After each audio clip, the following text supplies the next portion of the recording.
Hello everyone, आज हम बात करने वाले हैं यर्थ क्लास के उर्दू की दरसी किताब यानी कि अपनी ज़बान। आज हम इसको शुरू करते हैं। तो इसमें एक बात ये भी है, इस किताब में ऐसे कुछ वर्ड्स आएंगे, अल्फाज आएंगे जिनके मीनिंग आपको पता ना हो। तो सबसे पहले हम आज इसकी तरतीब के बारे में पढ़ेंगे कि तरतीब क्या होती है और तरतीब इसकी क्या है ना। तो तरतीब देखो उसको कहते हैं जो एक के बाद दूसरी, दूसरी के बाद तीसरी। जैसे कि ये आपके देखो, जैसे कि ये आपके चैप्टर हैं, चैप्टर 1, चैप्टर 2, चैप्टर 3, ऐसे ही कि मतलब चैप्टर वाइज चैप्टर को, मतलब लाइन बाय लाइन किसी चीज को रखना, उसको हम तरतीब कहते हैं। तो चलिए शुरू करते हैं। तो सबसे पहला जो आपका चैप्टर होगा वो होगा माँ का ख्वाब, है ना। सबसे पहला चैप्टर आपका आपका माँ का ख्वाब होगा और ये एक नज्म होगी। और इसके जो राइटर हैं यानी कि इसके लिखने वाले, और हम इसको और उर्दू में कहें तो हम लिखने वाले को कहते हैं मुसन्निफ, यानी कि इसके लिखने वाले अल्लामा इकबाल हैं। तो जैसे कि हमने आपसे पहले कहा था, इस किताब में कुछ ऐसे वर्ड्स आएंगे, अल्फाज आएंगे जिनके मीनिंग आपको पता ना हो। तो देखिए ये जो नज्म आया है, नज्म, इसे क्या कहते हैं हम नज्म को? तो नज्म हम कहते हैं कविता को, है ना। एक कविता को हम नज्म कहते हैं।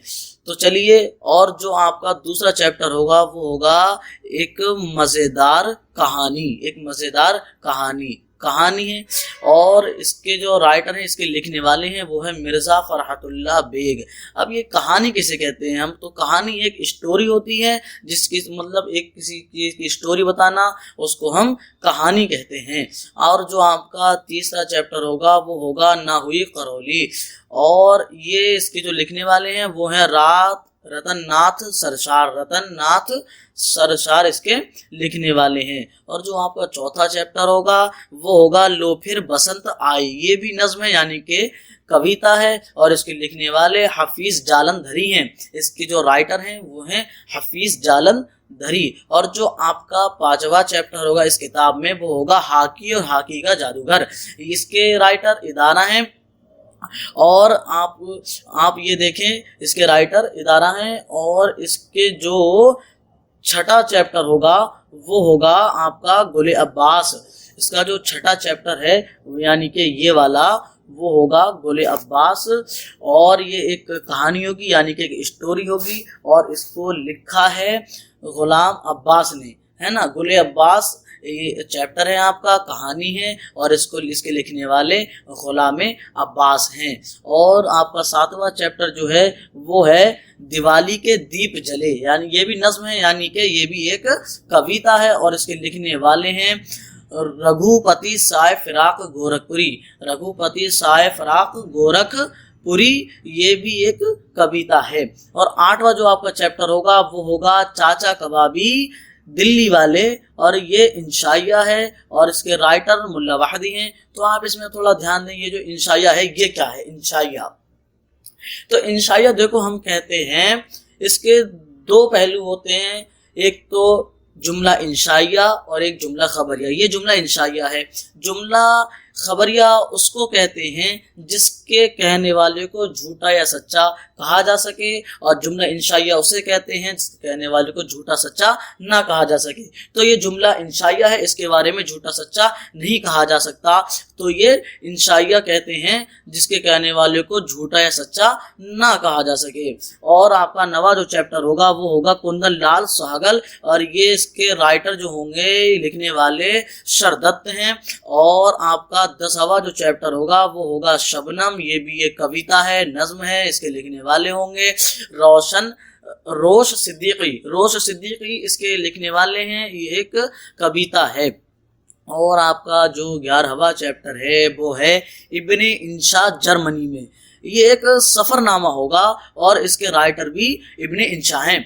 इब्ने इंशा जर्मनी में जर्मनी में जाएंगे और वो सफर, अपना जो सफर उनका जो हुआ है वो इस चैप्टर में बताएंगे, सफर में क्या क्या हुआ, है ना। तो ये एक चैप्टर सफरनामा होगा। और जो आपका 12वां चैप्टर होगा वो होगा जियाया साहब। ये कहानी है यानी कि एक स्टोरी, और इसके लिखने वाले सआदत हुसैन मिंटू हैं।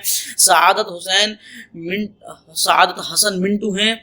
इसके राइटर और ये एक स्टोरी है, कहानी है जी आया साहब, ये एक आपका चैप्टर होगा।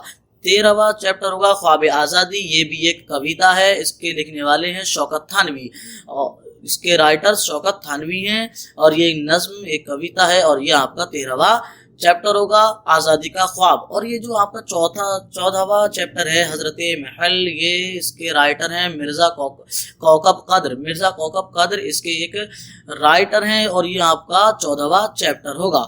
और ये जो 15वां चैप्टर है आपका वतन की तरफ वापसी, इसको लिखा है महात्मा गांधी ने, वतन की तरफ वापसी इसको लिखा है महात्मा गांधी ने। और आज आपका 16वां चैप्टर होगा वो होगा फिलिस्तीनी बच्चे के लिए लोरी, ये भी एक कविता है, इसको लिखा है फैज अहमद फैज ने।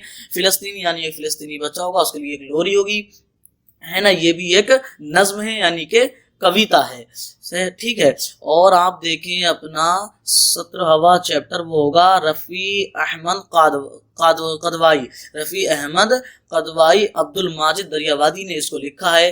ये अब्दुल माजिद दरियावादी इसके राइटर हैं, लिखने वाले हैं और ये आपका 17वां चैप्टर है रफ़ी अहमद कदवाई।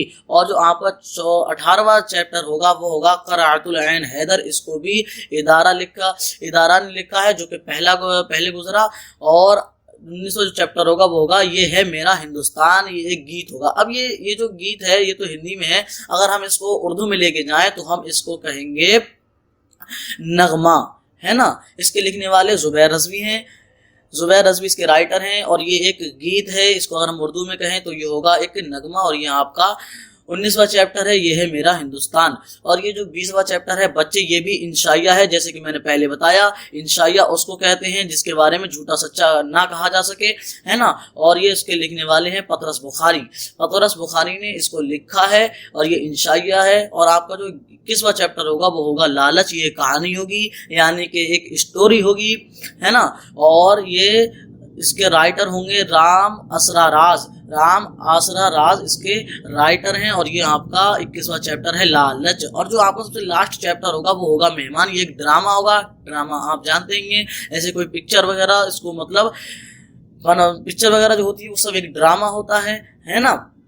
तो ये और इसके राइटर इसके लिखने वाले वो हैं मुमताज मुफ्ती, है ना। तो नेक्स्ट वीडियो में हम आपको इसका सबसे पहला चैप्टर यानी कि माँ का ख्वाब पढ़ाएंगे। तो चलिए मिलते हैं अब नेक्स्ट वीडियो में माँ के ख्वाब के साथ।